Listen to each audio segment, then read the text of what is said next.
Mga kapuso, malaking bahagi pumuli ng Luzon ang apektado ng hanging amihan o northeast monsoon. Ayon sa pag-asa, sa northern at central Luzon umiiral ang amihan. Dahil dyan, maalon at delikadong pumalaot ang maliliit na sasakyang pandagat sa mga baybayin ng Ilocos Region, Cagayan Valley, Aurora at sa ilang baybayin ng Quezon, Camarines Norte, Catanduanes at Northern Samar. Sa mga susunod na oras, asahan ang pag-uulan sa malaking bahagi ng Bicol Region at Quezon Province. Base po yan sa rainfall forecast ng Metro Weather. Posible ang heavy to intense rain sa ilang lugar na maaaring magdulot ng baha o landslide. Uulanin din po ng husto ang ilang panig ng Mimaropa Region, Northern at Central Luzon, Visayas at Mindanao. Mababa naman ang tsansa ng ulan dito sa Metro Manila.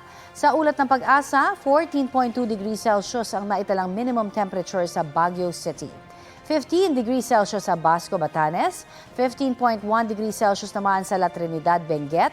Sa Malaybalay, Bukidnon, 17.4 degrees Celsius ang naitalang minimum temperature, habang 22.9 degrees Celsius dito sa Quezon City. Kapuso, para sa mga maiinit na balita, mag-subscribe sa GMA Integrated News sa YouTube. Sa mga kapuso naman abroad, subaybayan nyo kami sa GMA Pinoy TV at sa www.gmanews.tv.